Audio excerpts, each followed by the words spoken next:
Olá, o Nesp Notícias desta sexta-feira fala da mudança de direção do Hospital de Base. A gente conversa com o diretor da FAMESP, Antônio Rúgulo Júnior. E mais! Curso Ensina Arte da dobradura de papel. Dobrando e cortando papéis, descobrimos novos objetos. E nesta sexta-feira você vai conhecer melhor um ritmo musical com mais de 130 anos de história.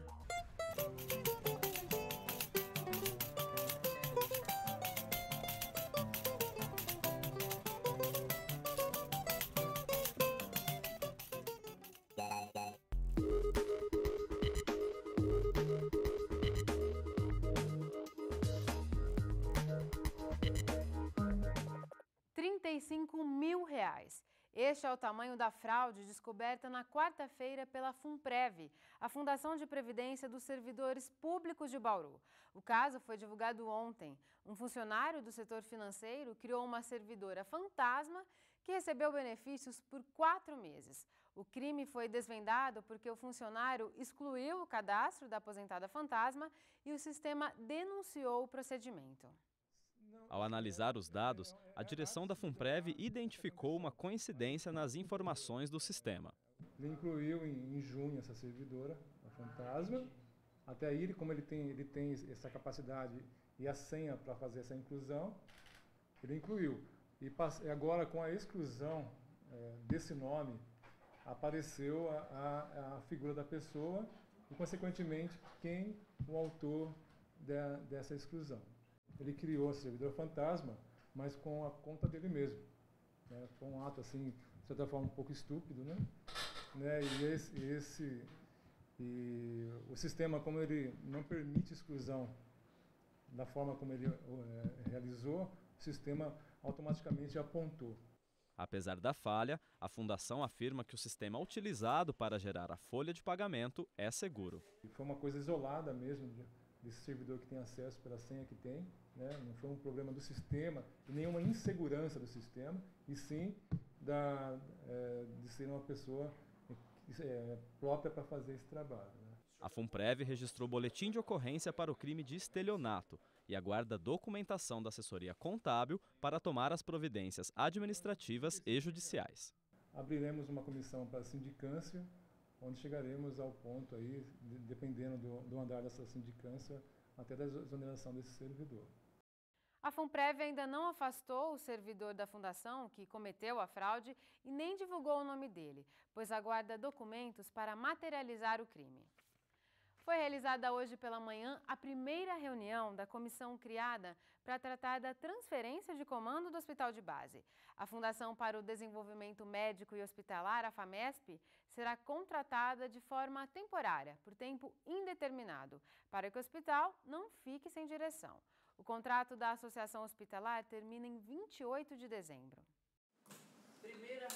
A reunião começou pouco antes das 11 da manhã e foi feita no Departamento Regional de Saúde, em Bauru. A comissão tem 17 membros, que passam a se reunir periodicamente. Foi apontada a necessidade de agilizar o chamamento público, que vai definir a nova entidade à frente do Hospital de Base. A FAMESP deve assumir a unidade ao fim do contrato da Associação Hospitalar em caráter temporário até que haja definição. A decisão foi acompanhada por um dos promotores de justiça que atuam no caso.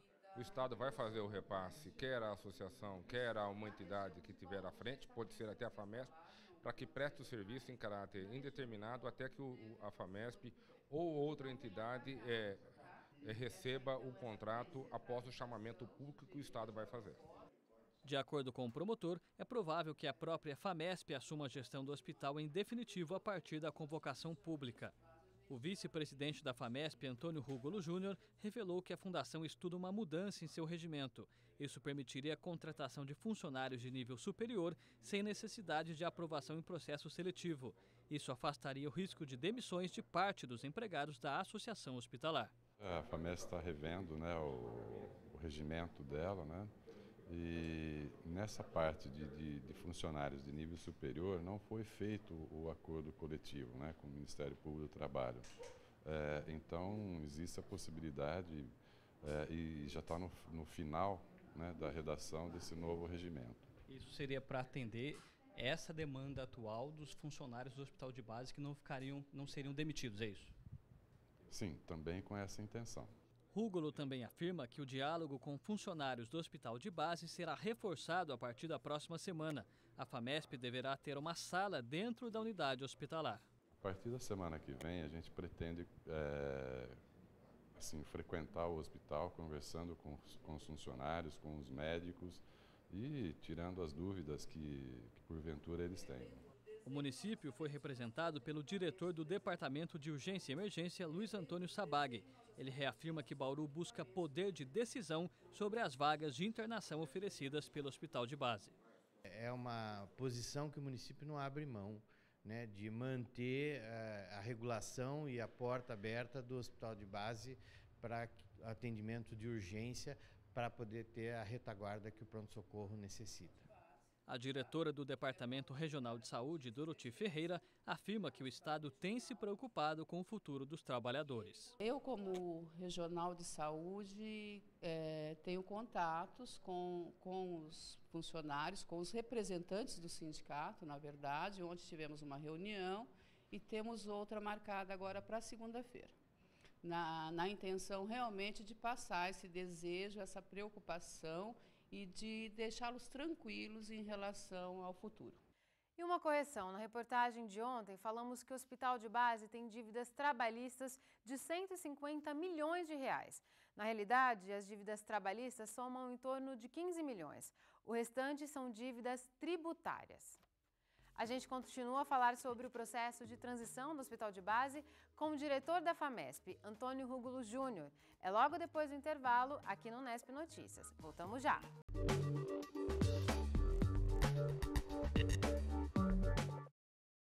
A gente fala agora sobre a transição do Hospital de Base. Quem conversa com a gente é o Dr. Antônio Rúgulo Júnior, vice-presidente da FAMESP, a fundação da Unesp que deve assumir o Base. Dr. Rúgulo, muito obrigada por sua presença aqui no Nesp Notícias. Obrigado pela oportunidade, você, Larissa. Dr. Rúgulo, você faz parte da comissão que vai participar da transição da gestão do Hospital de Base. Em que medida essa comissão já assume a direção do hospital e quem são as pessoas que compõem essa comissão? Bom, vou responder a segunda pergunta primeiro.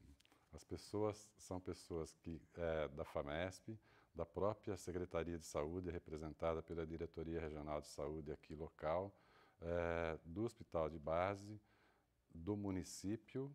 Isso, são esses quatro lugares, são 17 pessoas. E o que a gente ouviu dizer é que essa comissão assumiria a gestão do hospital até o prazo final da HB, que vai até dia 28 de dezembro. Não é isso que vai acontecer? Não, juridicamente isso não é viável. Né? Precisa que, como o hospital está sob intervenção, né, do Ministério Público, ele vai continuar sob intervenção, precisa ter uma pessoa responsável pela intervenção, nomeada pelo próprio procurador, né? Não pode ser uma comissão, tem que ser uma pessoa. Essa pessoa está sendo procurada e provavelmente nos próximos dias a gente encontra a pessoa que vai fazer essa intervenção. Então ainda vai ser preciso nomear um interventor para o hospital? Sim. Para esses últimos meses que faltam? Para esses últimos meses. Mas nada disso prejudica a assistência, Larissa. A assistência vem sendo mantida. Os funcionários lá do Hospital de Base, que são funcionários de carteira assinada, estão com poder de assinar os contratos, contratos de funcionários, com empresas, com tudo, mesmo sem a figura do interventor, porque o juiz assim determinou. Então os serviços serão mantidos? Serão mantidos. Doutor Rúgulo, em quais condições a FAMESP passa a fazer parte da gestão do hospital? Já é oficial? Será a FAMESP a gestora do Hospital de Base a partir do ano que vem? Muito provavelmente sim.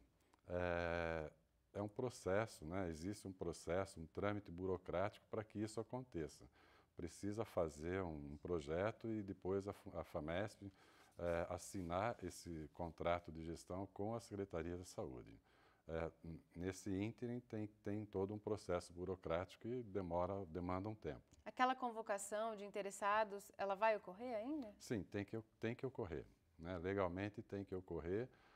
o Estado já procurou outras organizações sociais, né, para fazer parceria, e até então não houve interesse de nenhuma organização social. Como nós aqui da FAMESP já estamos em Bauru há 10 anos, no Hospital Estadual, no AME, Manoel de Abreu e também agora na maternidade, fomos procurados pela Secretaria de Estado e a gente aceitou, né, em fazer mais essa parceria. Mas tudo isso passa por esse trâmite burocrático que é o chamamento público. Doutor Rúgulo, vamos falar um pouquinho então da questão dos funcionários, que é o que preocupa todo mundo.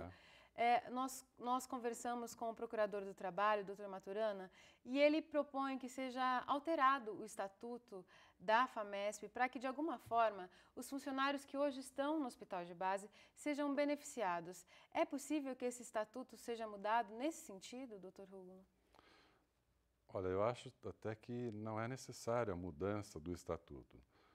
Existe a possibilidade da Fundação contratar os funcionários sem processo seletivo, mas por tempo determinado.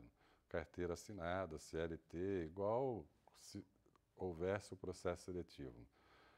Esse tempo determinado pode ser 6 meses, 1 ano, e a gente pretende que seja por pelo menos 1 ano. Não gostaríamos de trocar os funcionários, porque não é fácil você tocar um hospital com pessoas que não estão habituadas a trabalhar naquele local. A rotina do hospital. A rotina do hospital. Então, a nossa intenção é aproveitar o máximo possível dos funcionários que lá estão. E como eles seriam aproveitados? Não, através de contrato, em carteira por tempo determinado. Mas e depois que vencer esse contrato? Então, findo este período, aí, pelo estatuto, pelo regimento atual, nós somos obrigados a fazer o processo seletivo. Durante este período, pode haver nova reunião no Ministério Público do Trabalho, né, novo acordo, até com a possibilidade de, especificamente neste caso, de não fazer processo seletivo. Né, mas o processo seletivo é exigido até meio que por lei, porque a gente vai trabalhar com dinheiro público. Né? Não sei, eu creio que seja possível que o juiz determine, ou que, nesse caso específico, a gente contrate sem processo seletivo. Tem que mudar. E tem que mudar, inclusive, o estatuto da fundação. Né? Porque no nosso estatuto no regimento, prevê que a gente contrate os funcionários através do processo seletivo. Na reunião da comissão, você disse à nossa equipe da possibilidade de que para que alguns cargos não se exija nível superior. Isso é possível? Não. Contrário, Larissa. Nós estamos discutindo no também... processo seletivo. Discutindo junto ao Ministério Público do Trabalho que nos casos... alguns casos específicos, né, de nível superior, por exemplo, os médicos, enfermeiros, que a gente possa fazer a contratação através de banco de currículo. A gente analisa os currículos, né, faz um protocolo, né, de análise dos currículos, pontue o currículo dessas pessoas e não seria uma prova, sim só uma avaliação do currículo. Então, em casos de nível superior, existe essa brecha, essa possibilidade também. Nós estamos pedindo para que possamos fazer isso. E em relação às dívidas, doutor Rúgulo, o Estado dá garantias de que ele vai arcar com essas dívidas trabalhistas e tributárias também? Então, isso está sendo discutido a nível também do Ministério Público. Né? Eu não posso falar porque... a comissão do qual eu participo, a gente está fazendo uma avaliação técnica para manter a assistência no hospital. Essa parte jurídica não é discutida na comissão e a comissão acho que nem tem competência para isso. Somos todos técnicos, né? Diretor de fundação, diretor de regional de saúde, não tem nenhum advogado, nenhum juiz, não tem nada, e nós não temos competência para discutir. Mas o Estado está empenhado em resolver. Está empenhado em resolver, até a parte mais pesada da dívida é com o próprio Estado mesmo, são dívidas fiscais e o Estado pode não cobrar dele mesmo. Né? Talvez essa dívida diminua bastante, né, se o Estado assim quiser. A trabalhista é uma dívida que não é tão grande frente ao orçamento da Secretaria de Saúde. Mas, de qualquer forma, está garantido que a FAMESP não arcará com esse tipo de custo. Não tem como.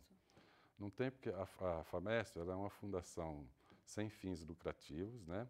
É filantrópica, sem fins lucrativos, ela não tem patrimônio.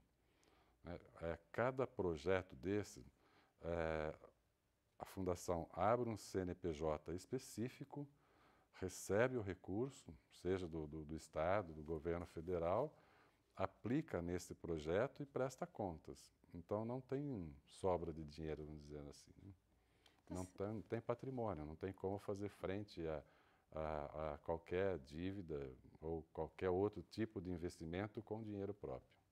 Tá certo, doutor Rúgulo. Esse assunto é complexo. Muito obrigada por ter vindo aqui esclarecer para a gente. Obrigado a você, Larissa. E sempre que você quiser, a gente está à disposição. Obrigada. E no próximo bloco tem música no Nesp Notícias. Saiba mais sobre o chorinho. Os pares da vida tentava esconder todo o desprazer.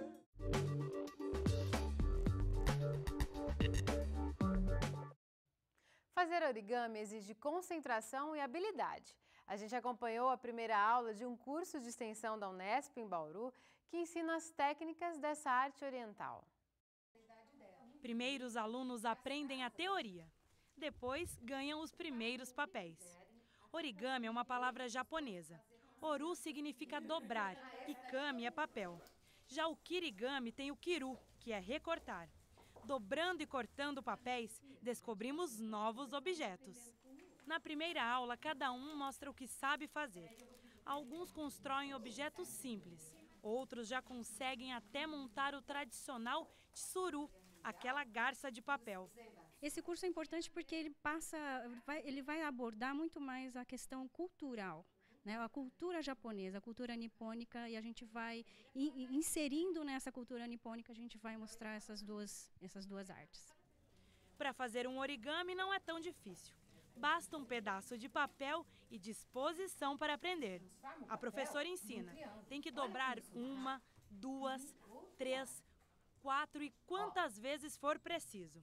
É necessário ainda capricho, persistência e concentração. E quem diria que uma brincadeira de criança é um tipo de origami? O objetivo deste curso é mostrar que a arte de dobrar e cortar papéis também é um recurso lúdico e criativo.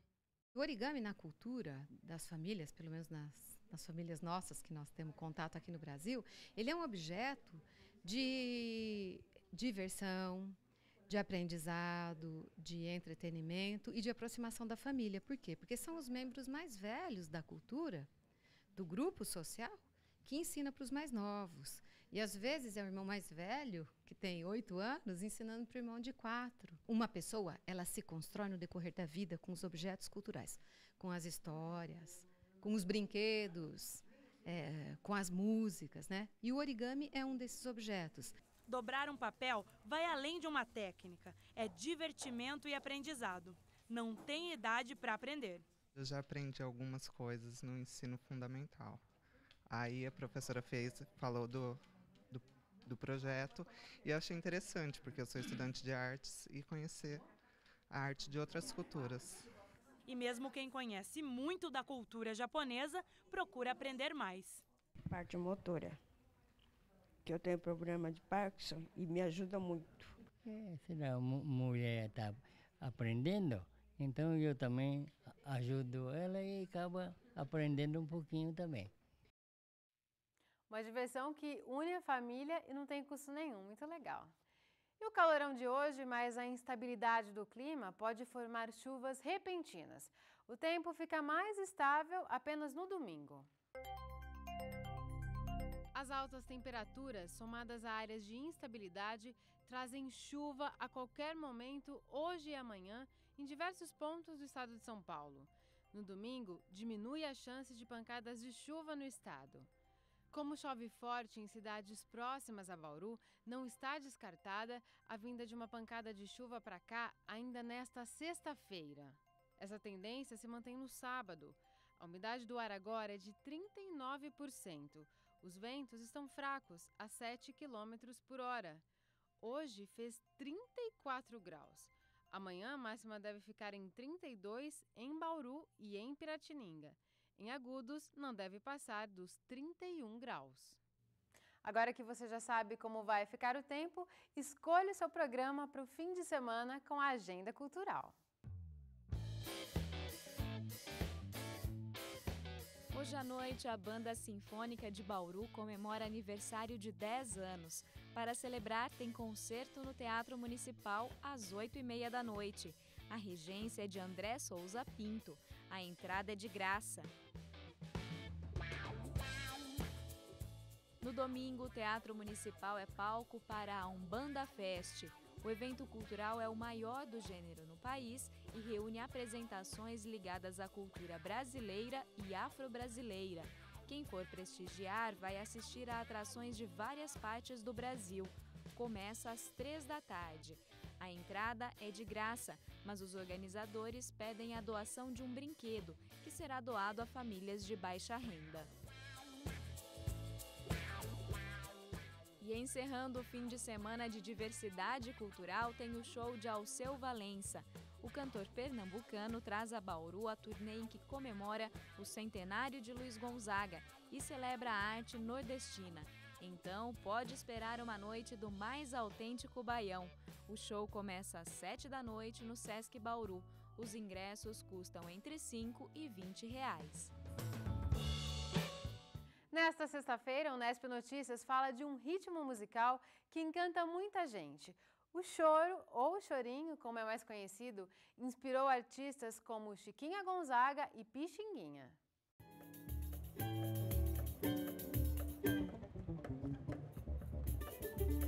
Mais que uma música instrumental, um gênero musical. Esse é o chorinho. Violões, pandeiro e bandolim são alguns dos personagens de rodas de choro. O balanço e o jeito malandro dos solistas marcam esse estilo tipicamente brasileiro.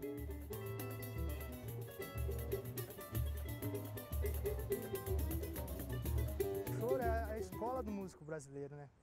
Pois dentro do choro é possível tocar samba, é possível tocar polca, é possível tocar machixe.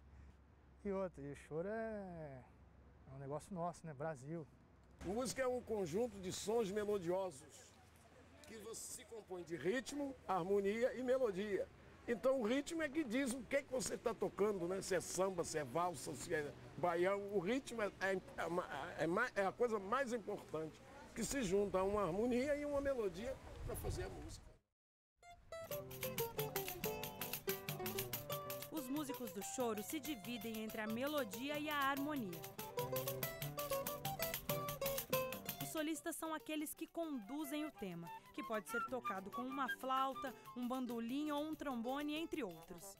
Essa é a parte da música que mais se destaca e fica na cabeça de quem ouve.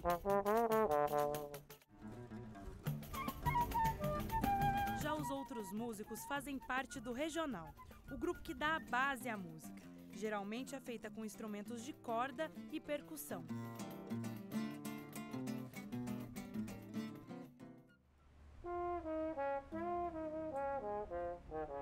O chorinho é a primeira música brasileira e a variedade de instrumentos utilizados caracteriza cada obra.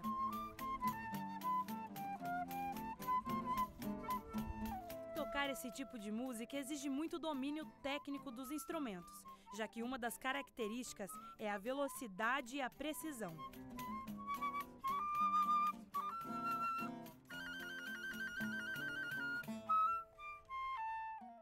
Ao longo dos anos, o choro foi se modificando e incorporando elementos. Um deles é o pandeiro.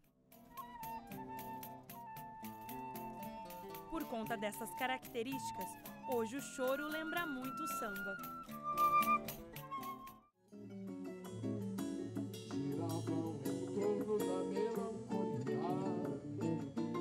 O cantor, compositor e instrumentista Wilson das Neves é um dos principais músicos de choro e samba do país. São 60 anos de carreira com inúmeras parcerias, entre elas Chico Buarque e Arlindo Cruz. Uma história de dedicação à música. Eu fui criado com uma família muito festeira, né? Eu com 7 anos já ouvia choro, com 5, 6, 7 anos ouvia choro, que era na casa da minha tia. E dali eu tinha certeza de que eu seria músico fatalmente, não seria outra coisa. O chorinho tem cerca de 130 anos de história. E os mais jovens fazem questão de manter viva essa tradição tipicamente brasileira. Fabiano é músico do Quarteto Café, uma banda de Araraquara que há 12 anos interpreta de forma livre o choro tradicional. O choro, ele traz tudo isso, ele traz a música europeia, a música africana, a música oriental. Então, a gente vê dentro do choro valsas espanholas, vê samba, vê baião, vê shot, vê frevo, vê polca, scots, que é tipo quadrilha. Todas as músicas que esses ritmos, estão todos dentro desse gênero que a gente chama de choro, né? Mesmo sendo um gênero tão antigo, a musicalidade do chorinho atrai públicos de todas as idades. E cada um tem um motivo diferente para gostar. Eu acho que é a arte em forma de música e expressando bem o sentimento brasileiro, né? É o que mais me atrai. As músicas têm história, são românticas, a melodia é sempre muito bonita. Então eu sempre apreciei muito o chorinho.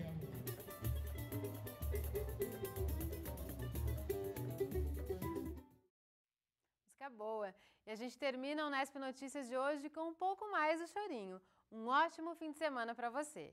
Tchau!